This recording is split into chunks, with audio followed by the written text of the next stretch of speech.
Welcome to the Upland Nation podcast. I am Scott Linden, your host. I hope you're having a great day, evening, middle of the night, whatever it is, wherever you're listening. That's the joy of podcasts.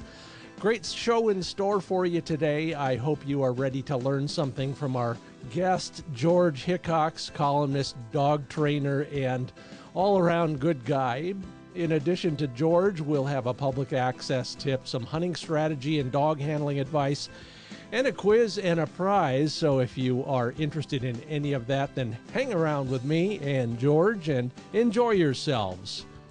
Let's start with the most important part of the podcast, the folks who make it available to you, and that is Sage and Breaker. These are the folks who make the highest quality gun cleaning products and accessories around.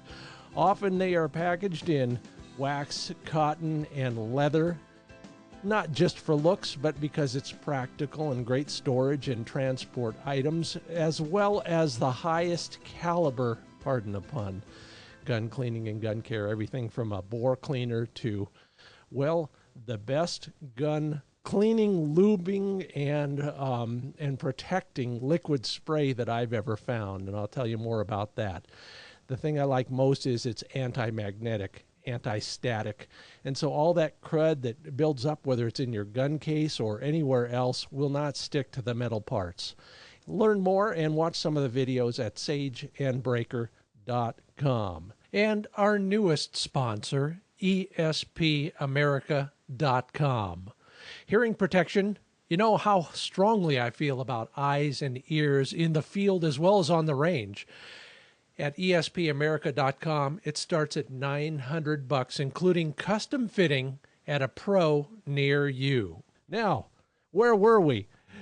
This is our second go-round, George. I appreciate your patience. George Hickox, welcome to the program. Well, thanks for inviting me. And appreciate your patience. Those of you who didn't notice, had a little technical glitch, but here we are, and I am grateful to talk with George. Usually we talk for 60 seconds at the SHOT Show, and that's about it. And we never get past the puppy topic there. But you are somewhere far away for a very good reason. Tell me all about it. Well, I'm in North Dakota right now. That's my summer training grounds. I train in Georgia during the winter. So I'm out here from May until, end of October. So I'm in the boonies in North Dakota. I'm not here for the fine restaurants. It's because of the sheer number of wild birds. And summer camp is something we all kind of hear about, read about, maybe even talk about once in a while. But most of us don't know what a pro trainer does during a summer camp up in the northern prairies. Give us a kind of an example of your typical day. Well, they're long days. The day starts right before sunrise. We've got horses and dogs loaded in the trailer to go to whatever grounds we're going to be training on. Then we run dogs in the morning until the heat sort of drives us out. Come back, maybe have a late brunch, breakfast, 11 to 12. And then the afternoon is spent in some sort of yard training, maybe point drills, pigeon drills, stuff like that. The weather is usually really great. We don't have a lot of humidity, and the mornings are usually cool even during the August time frame.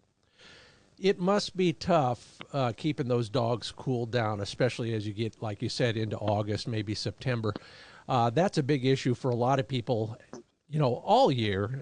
Right now, right for me, that's a problem. What are some of the things you do to ensure that the dogs don't get overheated?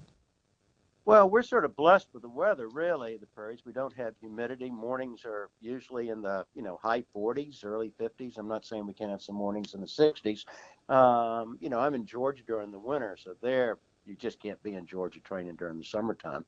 So really the weather is just really conducive for us. We're just not running usually in the afternoon in the heat.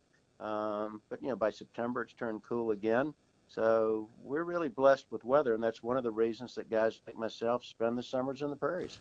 Well, give us the lowdown on exactly what it is about wild birds on the prairie that is important to a young dog. A really good question. One of the advantages of the prairies is the fact they're not going to catch birds. One of the problems with only training on a pen-raised birds with young dogs that don't have bird manners yet, they're going to catch some birds, and caught birds are accelerate more point. So they can't catch the birds, and they're going to get tired of chasing. Because of the number of birds that we have, you're able to always follow up a training session with another bird normally, and they can't catch them. So that's the big advantage. We still do pigeon drills, but by the time the dogs are running here, off horseback, they're just not going to catch them.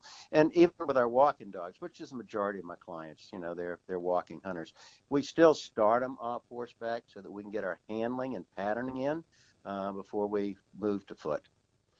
Tell me a little bit about the idea of being able to, the dog's learning here, because I'm living through it right now with my young dog, learning that they can't catch those birds. So how do you manifest that in your training? You just let them run, or what?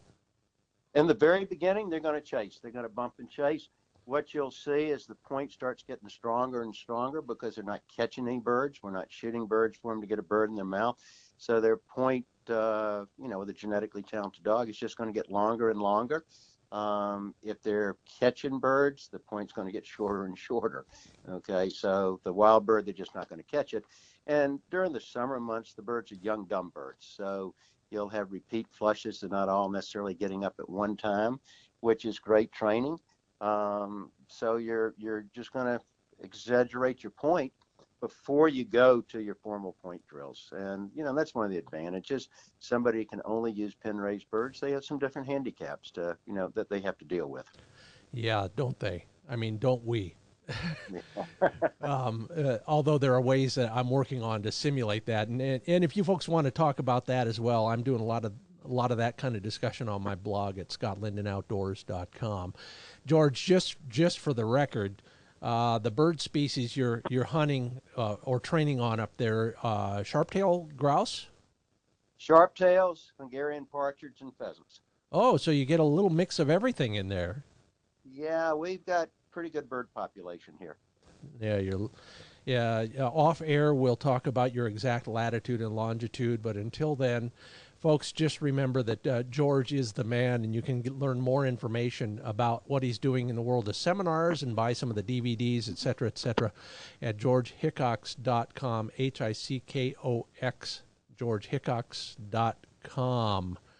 George, your philosophy of dog training, if you had to boil it down to 25 words or less that would enlighten us and maybe change our way of thinking about how we deal with our own dog, what kind of direction would you give us? That's a really good question. In addition to bird dogs, I also work with special forces dogs that get deployed. And what I tell people is that the learning is the same, but the task may be different. So I think a dog has to learn and can't all be pressure oriented. I'm not saying pressure is not part of the package, but it comes much later. So we're going to do our early yard training obedience work with positive reinforcement.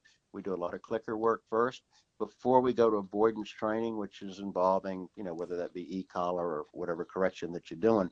So I think it's really important that the dog learns to learn. And one of the advantages of the clicker is the dog learns to solve his problems before somebody starts trying to get the command with compliance and compulsion. If it's compulsion, the dog doesn't want to keep playing.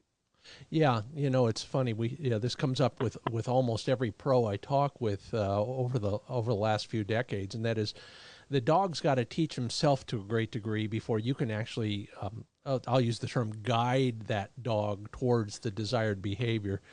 How does that manifest itself in, let's just take the example we were talking about earlier about holding a point, being, steadiness. How would you explain that to us in that regard?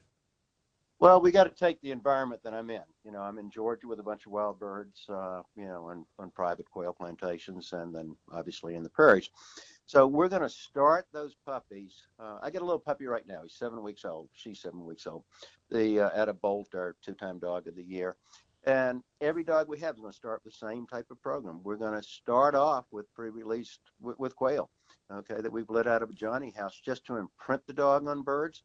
That dog is now going out and questing for those birds, which should not take very long. I'm talking, a week or so. Yeah, good breeding and all that. Yeah, now they're out hunting and they're looking for birds, and you're going to see them, flash point, and then they're going to chase. At that point for us, we're off the pen raised birds for quite some time. And then we're doing other stuff, whether that be yard work or letting the dogs run off the four-wheeler, getting our patterning in, whether it's a walking dog or it's a horseback field trial dog. They can get our patterning in. And then when we're in the prairies, they're going to learn to hunt, but they're not going to catch those birds. When we see them pointing and they're questing, we're not looking at more birds is better. We're then going to go to, our formal point drills. Although I don't think there's any badge of honor to have the youngest dog ever trained. I think everything is benchmarks. If anybody follows like college football, Nick Saban certainly had a glorious career. And one of the words he uses all the time is it's a process. And so is bird dog training. It's a process. You can't say, I got to have it done by tomorrow. Your benchmarks is when the dog is ready, not because it's your time frame. Yeah, and that is a real fault of many of us. For years I threatened my next book would be a day by day, week by week list of the things you should be doing to train your dog, and then I realized it's different for everybody. Absolutely. I mean, that's probably the easiest article to sell is a chronological Bible. When the dog is this age, you do this. When he's that age, he does that. It's like you couldn't put a kid in the 10th grade if he hadn't gotten through the 7th grade. I did write an article for Outdoor Life magazine a few years ago. They forced me to write one about a dog's first year. So I said, I'll write it, but I have to call it a dog's first year or so. And was pretty nebulous about the time frames inside. Just because I got to scratch the itch, and we've talked a little bit about this over the years, but in a nutshell, without telling us anything, you'll have to kill us for afterwards. What are you helping our special forces with? Well, biggest thing is that the handler comes back home alive to kiss the baby and his wife hello. Right on. So the dog has a job to do, and the level of compliance, frankly, is much greater than it is in our bird dog world. And if you think something just like gun shyness, I mean, we're looking at a dog not having a problem with a gun if there's a report of 4 or 5 shots, maybe. You're looking at constant gunfire. Okay, and the other. So the environmentals are critical. That the training level is extremely high. He can't let you down. Yeah, we hope not, and appreciate your service as well. And I'm sure those handlers are grateful to have a dog that's working with them too. Saves lives. Oh yeah, you name it. Tell us a little bit about how you got into the training business and your background and what you're doing the rest of the year. Well, the rest of the year always involves dogs. Okay, between the training and our clinics or one-on-one consultation.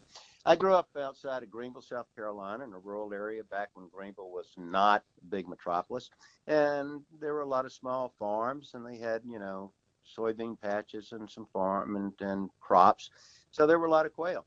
So after school, in the days I didn't play hooky, I took a dog and I went chasing quail around. And that started early on in my life, and I just never looked back from it. Lucky guy. So this time, in your life, you got seminars, you got training in the summer, you got training in the winter. You actually get to hunt it all? I'm out with the dogs all the time. I Yeah. do hunt probably in Georgia more than anything else. But when we're out, in my case, if I'm shooting a bird, it's for a training reason.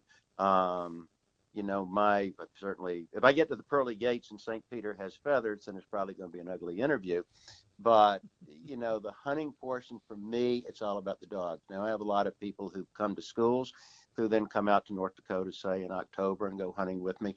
But they're running their dog, and I'm there really more as a consultant than I am going out. If I have a busman holiday, sure, I take dogs, I go out, but more often than not, I have a starter pistol and not my shotgun.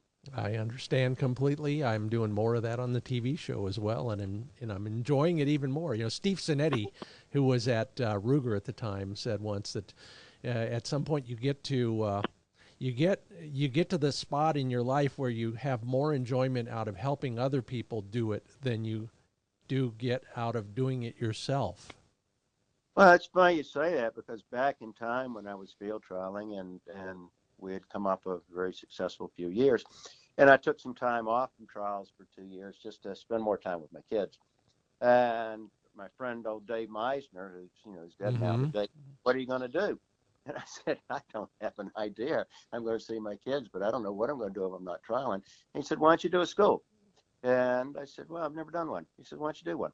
So I did one that he had set up for me, and I really enjoyed it. And if somebody had told me then that I had more badge of honor, so to speak, from helping somebody have more fun with a dog for the rest of their life than I would with a blue ribbon in trials, I would have said, you don't know me. But I guess I didn't know myself. The blue ribbon comes from Dave, from thank you letters from people sending me pictures that have been to school that are having success with the dog and more fun. I love it. And of course, if you want to learn more about George's seminars, go to the website, georgehickox.com. There's a schedule there. I'm sure it'll be updated by the time we're on the air. Lots of great information there. George, I'm sorry you're not coming out to Oregon very often anymore for one of those. I never did pull it off and get to you when you were over by Prineville, for example, for a while. But I will someday, and it may be way up there in North Dakota because that's one of my favorite places as well. Hey, hang on for just a moment, and I will give a brief commercial interlude, and then we'll be back with a question for you in our Handle It segment, so hold tight. All right, and this is where we thank Dakota 283, the folks who make those incredible rugged dog crates, kennels, and storage gear of all sorts. There is all sorts of information at their website, Dakota283.com, if you'd like more information. And just a heads up, if you're buying one of their G3 kennels, you can get either a forever insert or a dine and dash free. This is one of those watertight, carry 2.5 gallons plus some dog food, never spills. You can store it. You can bring your dog's water from home instead of using somebody else's. Free when you buy a G3 kennel at Dakota283.com. For that one, the coupon code is LindenDD. Get it? Linden Dine Dash.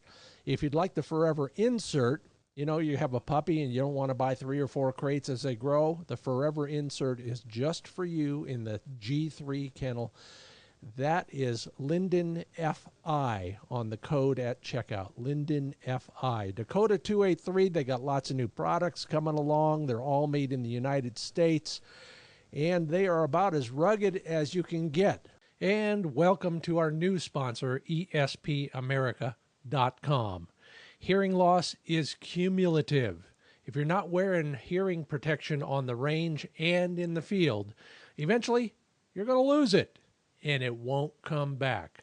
That's the belief of me, Jack Homa, the owner of ESPAmerica.com, and a whole bunch of experts. My audiologist many years ago said there's a difference between listening carefully and hearing well. Ask my wife. If you'd like more information on these affordable in-ear, in-field, and on-range hearing protection devices, go to ESPAmerica.com.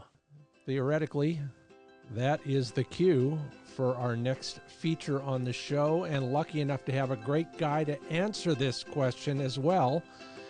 Handle It is the name of the feature, and George Hickox is our guest today. George, welcome back, and let's get started. We talked a little bit about this earlier, and it seems to be something.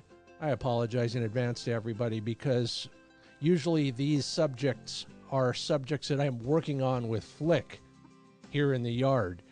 Wild birds are best, as we have learned from George and others as well. But if you don't have wild birds, George, how can we simulate that? Well, I don't know that simulate's the right word with it, but I'll give you a drill that I think works really well. If somebody's in a situation where they can't really get their dog an encouraging point with wild birds. And that said, you're not going to finish. You're not going to, just because you ran in wild birds, isn't going to magically give you this dog who holds point, stay to wing and shot. It's just part of the process. But let's say somebody's not in a situation where they, have wild birds. What I don't encourage is that every Saturday they just go out and they put some birds down and say, okay, we're training. What are we doing? You're going to see the dog creep. You're going to see him take birds out. You're going to see him chase. And then the following Saturday is the same thing. Once the dog's been imprinted on birds and he's comfortable with the flush and the gun's been done, then we use what's called a restrained chase drill. what we do is we use lock-wing pigeons. That's the only bird we're using for this. And we'll put 2 or 3 birds, lock-wing pigeons, in the same spot. Bring the dog in perpendicular to the scent cone. As soon as you see him smell the bird, hopefully he points, but even if he didn't, and smell the bird, we're going to have somebody out in front of where the planted birds are, and he or she is going to throw, or we're going to launch a bird with a remote launcher. The dog is going to chase. We've got the dog on a check cord. We're going to run with him. We're not jerking him back and stopping him. We're just going to run with him for, let's say, 10 yards. We're going to bring him back, and he reestablishes point, and then we're going to launch a second bird. So the birds that he's pointing are never the birds that are being flushed. So what happens after a while, he always anticipates there's going to be a second bird. The scent of the birds that weren't flushed and the scent cone is still there. That's going to help him hold point. And you're going to get a behavior of a dog standing there waiting for the second bird to come up rather than chasing and making somebody jerk his head off and, maybe turn the dog sour or soft. That is so insightful, and I hope everybody remembers it. Go back, play that part again when you're listening at home later tonight or tomorrow or every day for the next few weeks. That is incredible, and it is so true. If a dog is just not convinced that there's only one bird there, all of a sudden the switch is flipped, isn't it, George? Yes, it is. And the problem with using the planted bird as a dog you're going to flush, you walk in front of him, you flush, you've now got a competition with the dog. And as soon as you start moving up, he starts to creep or take the bird out. So we're always having somebody in front, okay, when those bird is being launched, but we're never flushing the scent birds. They stay there. And by having somebody in front, that's the picture he's going to see later when you're hunting. So many times somebody just stands behind him, jerks him, and makes him stand there, but he never got a picture somebody's going to be in front. So with those scent birds not being flushed, it's going to allow you to start walking around and kicking and giving him the pictures that he's going to need later during the generalization process to become a finished dog that points with style. Love it. You're talking about all this stuff that it obviously sounds like you're enjoying the hell out of it, and so am I. I love every aspect of dealing with dogs except giving them a bath. But of all the stuff that you encounter, that you cause to happen, that happens anyway, or that you were literally and figuratively involved in, what is the most gratifying part of it? Oh, I'd say when either the dog's at field trial and he won the championship. I mean, you take this dog, Bolt, we got 2 times dog of the year. He's had 16 championships. That's certainly gratifying to see a dog step up and, maximize his genetic ability. Or if it's, it's the gun dog that goes out and the guy had a great hunt. The dog, found birds, hunted hard, pointed with style and class. That's the blue ribbon. Help us find our own trainer. If we can't go to one of your seminars or we want help on a long-term basis or regular basis from somebody, how do we pick a good trainer for our own personal dog? Oh, I'd say, you got to go visit the person. Ask to see some dogs they've trained, get some referrals. There's a lot of people who've got a piece of plywood at the bottom of the driveway with a can of white paint sprayed on there that says dog trainer. It's like any other business. Everybody's not equal. So references and what type of grounds they have. I mean, do they have bird pens? They don't have birds. They're not going to be able to train a bird dog. You might have a set of golf clubs, but if you don't have golf balls, you're not going to be a golfer. It sounds so basic, but it's scary how many people don't even dig that deep into their search for somebody who's gonna mold your hunting partner for the next 10 years. Well, and another thing, think about the question you just asked me there. Price. Whatever area somebody lives in, let's just take, because I grew up in South Carolina, so my math might not be that good, but let's say the boarding kennel charged $20 a day. And so if you left the dog there for a month, that'd be $600 just to board him. And you go to somebody and say, what do you charge to train my dog? And they say, $400 a month. So that means they're going to be feeding birds, cleaning kennels, going out to train, amortizing their trailer or whatever equipment they've got, and they're charging less than a boarding kennel. There's no great steals in it. If I think that's really a case. If it's not enough money and the guy or gal can't make a living, question it. How could they just charge that little? You know what birds cost? So if you needed pheasants for your training and somebody's paying $12 a pheasant, and they say, okay, well, I've got, a dog for a month, I'm going to get 5 birds. Well, they're not training. Really. I mean, it is fundamental stuff. We just kind of look over that sometimes, and it scares me when I hear about that. If we're training our own dog because we're too cheap or something, too stubborn is usually the bigger problem. What do you see most often in the way, whether it's your private clients or your seminar clients, when George Hickox goes somewhere and watches somebody work a dog, what's the biggest mistake they make? Really good. Let's just take the clinics, because dogs are all over the board at different ages, different breeds. I would say the number one handicap is apprehension. A dog comes in looking for something to be wrong, whether that was in a point drill or a new environment or other dogs or people, just that the dog is apprehensive. And usually that's environmentally made. And just like the blind shooting instructor can tell you why you missed, you're behind it. If the dog's not training well, so often it's because the dog is apprehensive. He doesn't have a solution to solve problems. And that apprehension is made more often than not because the dog got corrected when the dog did not know why. The owner knew why they corrected him, but the dog didn't have a clue. I talk a lot, whether it's in magazines and the books I write, but about how you need to kind of adjust your thinking and be more like a dog in your thinking so that those insights take place. If I were to ask you how a dog thinks, what would you tell me? Besides, roof, roof, roof.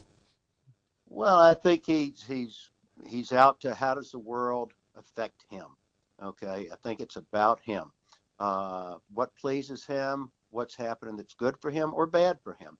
And I think it's up to the trainer to guarantee the outcome and stack it to the advantage that the dog says, okay, these are good behaviors and these are bad behaviors, without being in a rush to teach the dog, here's all the bad behaviors that get you in trouble. Show him the good behaviors first. You used a term and I stole it, and I probably quoted you in my book. You used the term paycheck, and that goes along with this whole philosophy of helping a dog succeed, for lack of a better term. I've got a list of my own that I pay back my dog in many ways, a dozen or 100 times a day. What are some of the things that we may not have used that you think are important? I think the 2 primary paychecks is going to be food if the dog is hungry. Food is a primary reinforcement. Okay, and birds if it's a bird dog. So a good boy, I love you, a pet does not have the same motivation that seeing a bird go up or getting a piece of hot dog, so to speak. So I like to use paychecks that are meaningful and impressionable to the dog. Man, so true. I'm learning more and more. Keeping my wife hates it, but there's a whole bunch of dead birds in my freezer. They get thawed out and they are used as the reward for so many other aspects of hunting related behavior, particularly steadiness and things like that. If you had to give us one bit of advice in terms of dog care, let's talk about dog care, because you're up there with trailers full of dogs right now, and things happen to them, or you hope they don't happen to them, whether it's preventive or it's first aid or it's just dog care in general. What should we carry with us in our trailer and maybe even in our hunting vest just to make sure? Okay. Well, health always starts with nutrition and conditioning. That aside, say you're feeding a tier 1 diet and you're properly conditioning a dog to make him an athlete. If you're in the field, a thermometer. What's the dog's body temperature? Know your dog, give him plenty of water beforehand. Heat is the number one, killer of dogs in the country. So that's something that the owner can normally prevent. So keep him well hydrated, hydrating before you go hunting. Take frequent breaks, give him, water there. If a dog is drinking lots of water, it's after the fact. He's already hot. Stop him from getting hot. That would be my number one piece of advice. So we're out in the field. It's opening weekend in South Dakota. How do we know our dog is getting too hot if we don't have a thermometer with us? Well, if the dog one, preseason conditioning is worth its weight in gold. Okay, so dogs that are in shape are going to handle it better than a dog that's been laying on the couch, so to speak, and going out and somebody's going to try to hunt him all day. If the dog is, some dogs have so much drive for birds, they're not going to stop at a pond and get water. They're going to keep hunting. So I think, preventive medicine is better than surgery, so taking frequent breaks. But if the dog is out and he's panting hard and it's, his eyes are drooping, it's after the fact. He's already, going towards overheating. So, I think it's just being sensible, having common sense. Which is not so common, is it? No, for a lot of people, getting one more bird takes priority. Scary thought. Yep. Tell me, we've talked all about dogs, dog training, all that sort of thing. Tell us something about George Hickox that we don't know. Ooh, I don't know. That you don't know that I want you to know. Let's see. I'm a dog guy. I mean, that's what my whole life is. I mean, that's why I'm in Georgia during the winter. It's why I'm in the prairies during the summer. My life is split between the training bird dogs and clients with their dogs, helping them, and military dogs. And that's pretty much of what I do. Well, it could be worse. That's for sure. I got a great off. If you were to leave us with one piece of advice about interacting with our dogs, whether it's out while we're hunting or while we're training in the yard or in the training field, give us the bumper sticker version of your advice. I'd tell everybody to do clicker training with their dog, no matter what age the dog is at. Their timing of reward and then understanding for corrections later will be improved. The timing for giving a reward is exactly the same timing as administering a correction. It's better to learn it as a handler with positive reinforcement in the clicker. You're not using compulsion. It's going to foster team play, and a dog is going to learn. And I don't say that loosely. I say that it's very important. So I tell everybody, do clicker. Understand what it is. There is going to have to be some pressures and corrections later. There's going to be a group of people in the clicker world that says you don't need pressure. That's not true with the bird dog. He's a predator in the field with his prey. Of course, there's going to have to be some corrections. It's when. So I would say learn clicker training, involve it in their training program. It'll create a one-on-one team play relationship with the dog. Okay, I can't leave it hanging because I'm glad you brought up the clicker, because there are a lot of people who are big believers now, and I just got a dumb question for you, George, and you've heard it before and you probably have a really good answer. Why is a clicker better than just saying good dog, which is handy and you don't have to keep another thing hanging around your neck? Well, okay, with the clicker, one, you can snap your fingers. I don't know whether you can hear this, but that would do the same thing.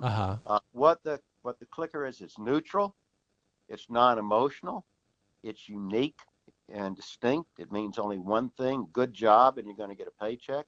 Your voice is not. It goes up and down in volume. Sometimes somebody baby talks the dog. Sometimes they raise their voice because they're angry. So it's not unique. It's not distinct, and you're saying all kinds of things and talking to the dog all the time. The clicker is just a marker that means one thing: good job. What you did right now is going to get you a paycheck. Well, that settles that. I'm going to have to go out and get one immediately. And learn how to snap your fingers. we just start with the clicker, in a sterile environment. Mm-hmm. So an isolated thing, basement, garage, whatever. Okay, we're going to start with the clicker, but then, I'm not walking around with a clicker around my wrist all the time either, but I'm not using my voice as the marker normally. Well, that is a good enough argument for me. This whole idea of letting emotion rule our training strategy, it cuts both ways. Sometimes we're over the top on a positive standpoint, and sometimes it's the other way around. And I don't think we hear it most of the time. When I was learning to be a teacher, our teachers were showing us videos of us teaching. And so we learned a lot more about the subtleties and the nuances that came from that interpersonal relation. It sounds like that's a bigger deal in the dog training world than I ever envisioned. Oh, I think it's huge. One of our Bible rules, I have a thing called 4 curses. Okay, and one of those curses is twice. I mean, by twice is saying the command twice. Here. Talking too much. So I think that, your commands need to be unique, and I think they have to mean something, whether that's voice, whistle, hand signal, whatever it is. Give me the other three curses in a nutshell. Well, it starts off with variable reinforcement. I'm talking about for corrections, that if the dog sometimes gets rewarded for a behavior you don't want, and then sometimes corrected for it, that's variable. Okay, and that becomes like the gambling addict. Keeps going to the table, loses, loses, and loses. Why do they go back? Because they won once. So I think a variable reinforcement is really a killer as far as getting a dog to be compliant. Probably the number one variable reinforcement people do is let the dog have a retrieve before the dog was, stay to wing and shot. Okay, Mm-hmm. or even if they're not going to make him stay to wing, just holding point, because the dog got rewarded for leaving. So he gets $1 million paycheck for leaving. Well, then the balance scale has to go the other way, and that makes you have to put $1 million worth of corrections on him, and that's not a better way to go. Variable reinforcement for corrections. Okay, twice, correcting or rewarding a dog when he doesn't know why. Dogs, they learn by association. He's going to make some association, but if he didn't know why he got rewarded or corrected, he may make an association that the trainer did not want. And unfortunately, we don't have a delete button. It's not like the computer. We can hit delete and say, forget it, I didn't mean that. So I think it's really important that the handler trainer guarantees that the dog understood why he got a reward and why he got a correction. And the fourth one is no free lunch. We reward our dogs a lot. We reward them for giving us something. We don't reward them for not giving us anything. So those are it. Variable reinforcement for corrections, twice, free lunches. Okay, and make sure that he understands why he got rewarded or corrected. I am guilty as charged on all four accounts, especially that last one. Every time you walk past your dog, he's just laying in the yard sunbathing, and you say, good boy. I mean, you're absolutely right. That just waters down everything else. It's kind of like kids today. But don't get me started on the blue ribbon for showing up. That good boy thing, one of the things that always sort of struck me funny, somebody's got a lab, let's say, and they throw a tennis ball, a bumper for it. Dog's not trained. He goes out and he's standing over, he doesn't bring it, and they get out. Good boy, good boy. What the heck's he being a good boy about? He didn't even bring it to you. So sometimes we just talk too much. You know what? And I'll leave you with this. Not that I can give George Hickox any dog training advice, but a lot of times people will come to me of all things, and I only play a trainer on TV, but they'll say, he'll chase it, he'll bring the tennis ball back all the time, but then he won't, and then he will, and then he won't, and then he will, and then it's the same for the stick, and I'm saying, all right, well, just how about starting over again? Use a different word and use a different device if you really want them to be a pro about retrieving. Don't use any of the play stuff. Does that make any sense to you, George? Absolutely. You want your pictures to be succinct. I mean, what are they? So the dog is in a habit of doing the routine.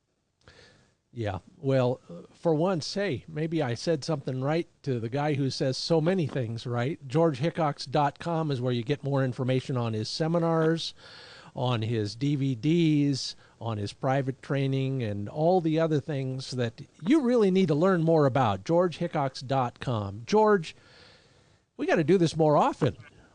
Hey, I enjoyed it. I hope that your listeners get something out of it.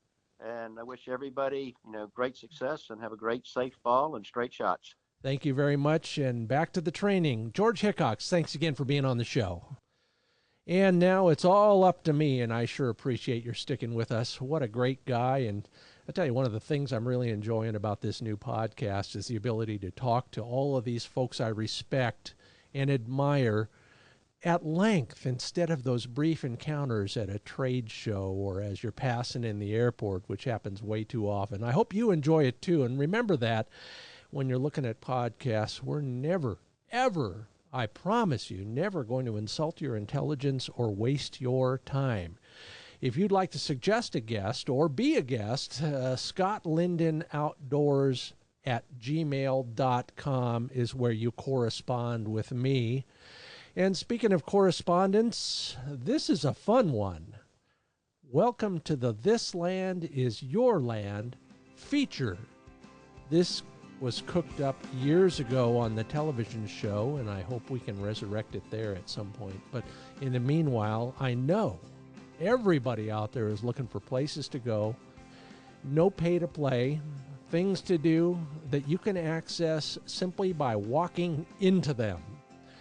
One of my favorites, I don't get there near enough. I was invited there first by a fan of the TV show. Thank you, Mike, and have been back several times since. If you're a ruffed grouse hunter, head south of Duluth, Minnesota.